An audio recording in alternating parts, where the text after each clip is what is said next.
Hi there, Chris here, another quick tip for you all.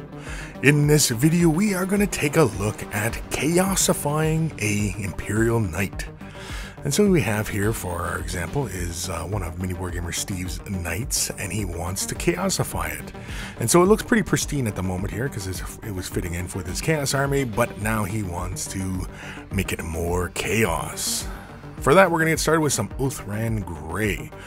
And basically what we're going to do here is we're going to freehand some chaos icons onto the model. And looking through like the transfers without going to like the Forge World transfer sheet, I wasn't really happy with the available transfers for this. So I figured I would just freehand a design onto this shoulder pad. Of course, keeping with his original color scheme.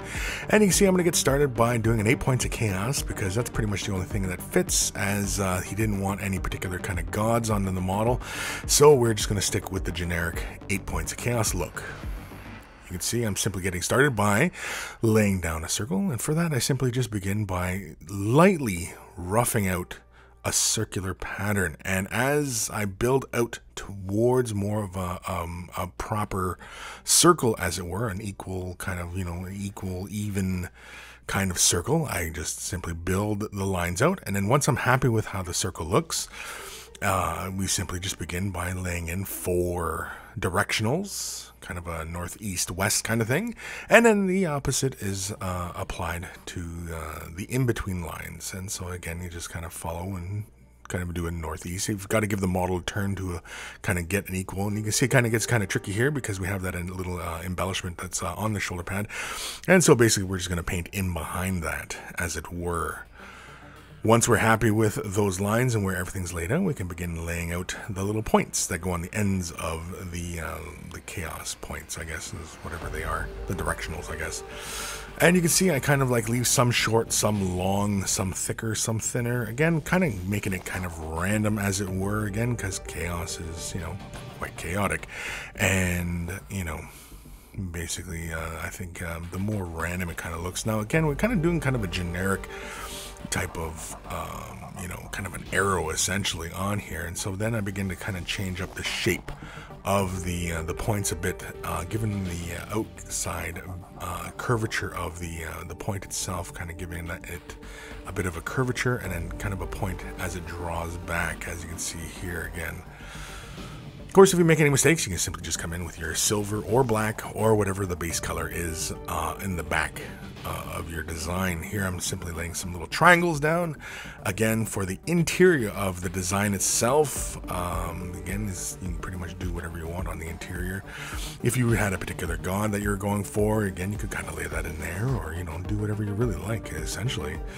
And once we have that, and I kind of went back over it twice, just to reestablish and build up that color, make it nice and solid.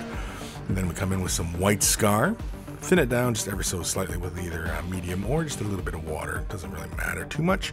And basically what we're going to do is we're going to begin highlighting the design itself. So I'm treating the design itself kind of like if it was a 3-dimensional type design.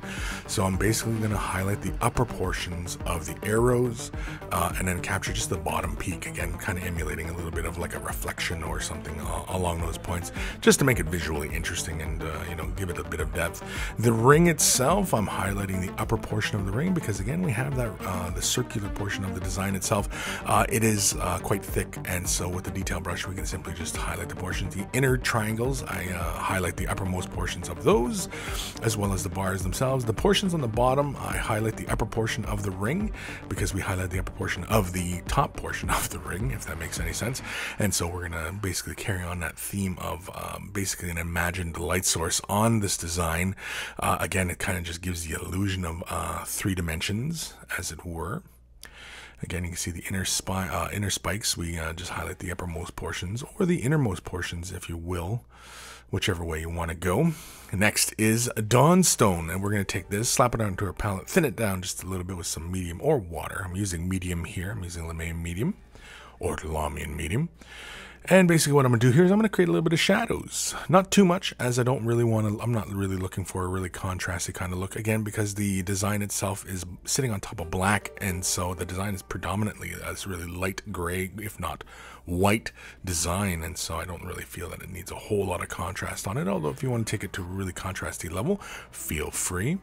And again, when we're laying the shadows, we're doing kind of the opposite, but with the arrows themselves, I'm kind of I'm making the arrows kind of look like they're actual arrows kind of thing. So I'm basically shading in towards the spine of them, as well as the bottom portion of the limbs, the circular portion of the icon itself. I'm highlighting the bottom, and the inner, or on the top portion, on the inner portion, and on the bottom portion of the circle, I'm highlighting the outermost portion. But that is it. That is freehanding a icon of chaos. It's as easy as that. Well, I hope you found that quick tip useful and informative. You can watch another quick tip today on MiniWarGaming.com's Vault. Just click on the link in the video description below to watch it right now. If you're not already a Vault member, you can sign up for a free 7-day trial. Be sure to sign up for the Silver membership, and that will give you instant access to over 1,000 painting tutorials already in our Vault. And again, thank you for watching, commenting, and subscribing, and happy wargaming.